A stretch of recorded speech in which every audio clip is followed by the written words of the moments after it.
आज के इस विश्लेषण में स्वागत है। आज हम डे 2 ट्रेडर नोट्स के बेस पर एक बड़ा ही जबरदस्त टॉपिक डिस्कस करने वाले हैं। आज का फोकस है टाइम होराइजन यानी समय सीमा। ट्रेडिंग दुनिया में कदम रखते ही सबसे पहला कंफ्यूजन यही होता है ना कि आखिर किस तरह की ट्रेडिंग बेस्ट है और कितने टाइम तक किसी ट्रेड को होल्ड करना चाहिए।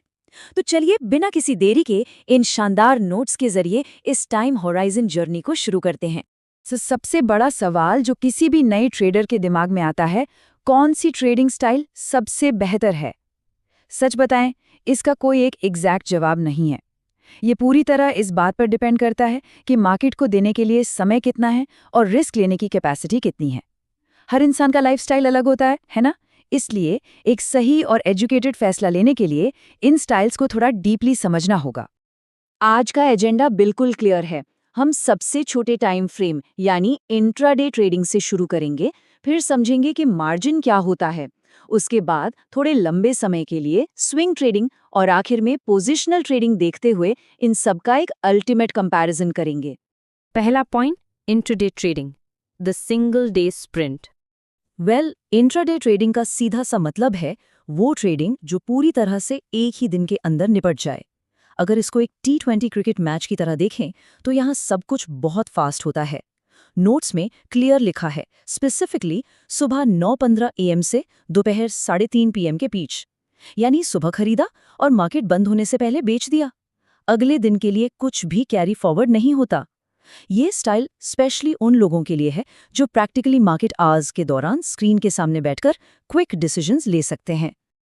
Okay, let's dive into this next point. Number 2, understanding margin यानी इंट्राडे का स्पेशल डिस्काउंट। इन नोट्स में एक बहुत ही ब्रिलियंट एनालॉजी दी गई है।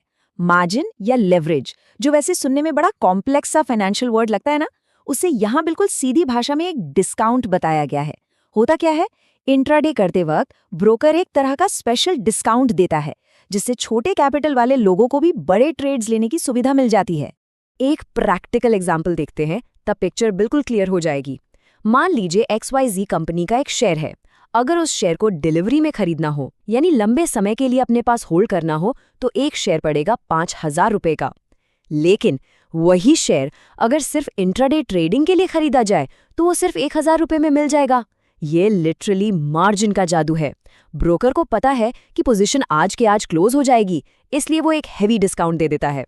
बट एक छोटी सी वार्निंग, डिस्काउंट बड़ा है तो रिस्क भी उतना ही बड़ा होता है, क्योंकि प्रॉफिट और लॉस दोनों उसी लेवरेज्ड पोजीशन पर ही कैलकुलेट होते हैं।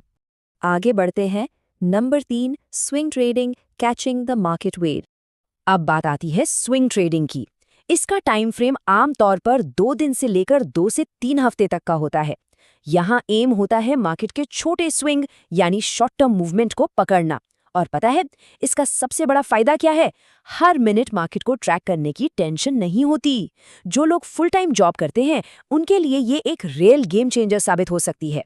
दिन भर ऑफिस का काम किया और एनालिसिस शाम को या वीकेंड पर आराम से कर लिया। ये उस सुपर फास्ट T20 मैच से निकलकर एक स्टेडी 1 डे गेम में आने जैसा है। चलिए अब आते हैं लंबी रेस पर। Number 4, positional trading, the long game. Positional trading की डीप डाइव स्ट्रैटेजी की जब हम बात करते हैं तो एक बिल्कुल अलग लेवल का माइंडसेट चाहिए होता है। यहाँ कुछ घंटों, दिनों या हफ्तों का गेम नहीं है। यहाँ टारगेट महीनों और सालों का होता है। नजरिया पूरी तरह चेंज करना पड़ता है। इसे बिल्कुल एक काम मैराथन समझ लीजिए, जहाँ मार्केट के डेली उतार चढ़ाव से कोई फर्क ही नहीं पड़ता। जैसा हमने देखा, इसका टाइम फ्रेम कई महीनों से लेकर सालों तक चल सकता है। इसके पीछे का पूरा लॉजिक कंपनी के स्ट्रॉन्ग फंडामेंटल्स और बड़े मैक्रो मार्केट ट्रेंड्स पर टिका होता है। फॉर एग्जांपल, एक अजम्पशन है कि कोई स्पेसिफिक कंपनी अपने नए प्रोडक्ट्स लॉन्च की वजह से आने वाले 6 महीनों में बहुत अच्छा परफॉर्म करने वाली है, तो उसमें पोजीशन बनाकर शांति से होल्ड किया जाता है। डेली चार्ट्स या छोटी मोटी खबरों पर कोई रिएक्ट नहीं करता। The focus is literally just long term growth. और अब आखिरी section, number 5, the ultimate comparison, swing versus positional. और ये ब्रिलियंटली इलस्ट्रेट्स दोनों लंबे टाइम फ्रेम्स के बीच का क्लियर तकरार। एक तरफ स्विंग ट्रेडिंग और दूसरी तरफ पोजिशनल ट्रेडिंग। ड्यूरेशन देखें तो स्विंग जनरली 2 से 15 दिन का होता है, वहीं पोजिशनल 1 महीना या उससे कहीं ज्यादा का हो सकता है। एनालिसिस की बात करें तो स्विंग ट्रेडिंग ऑलमोस्ट पूरी तरह टेक्निकल एनालिसिस यानी चार्ट्स पर डिपेंड करती है, लेकिन पोजिशनल में टेक्निकल्स के साथ साथ कंपनी के फंडामेंटल्स की उतनी ही ज्यादा जरूरत पड़ती है। और सबसे बड़ा फैक्टर रिस्क। स्विंग ट्रेडिंग में रिस्क लेवल मॉडरेट होता है यानी मध्यम, जबकि पोजिशनल ट्रेडिंग में रिस्क रिलेटिवली लो यानी कम माना जाता है, क्योंकि बड़े ट्रेंड्स के साथ चलना उस डेली मार्केट नॉइज से बचा लेता है। तो सब कुछ ठीक से समझने के बाद एक आखिरी सवाल पर विचार करना बनता है। अलग-अलग रिस्क लेवल्स और टाइम कमिटमेंट्स को ध्यान में रखते हुए किसी भी ट्रेडर को खुद से ये पूछना चाहिए कि उसके माइंडसेट और लाइफस्टाइल के साथ सबसे बेहतर क्या मैच करता है। क्या स्क्रीन के सामने बैठकर क्विक एक्शन लेने वाला इंट्राडे ठीक लगता है, या किसी बिजी जॉब शेड्यूल के साथ स्विंग ट्रेडिंग फिट बैठती है, या फिर मजबूत फंडामेंटल्स पर भरोसा करके पोजिशनल ट्रेडिंग की लंबी गेम खेलना ज्यादा लॉजिकल लगता है। इन नोट्स का मेन मकसद ही यही था कि इस टाइम होराइजन जर्नी को ठीक से समझा जाए ताकि एक सही और एजुकेटेड फैसला लिया जा सके। आज के इस विश्लेषण में बस इतना ही। इस पर सोचें जरूर।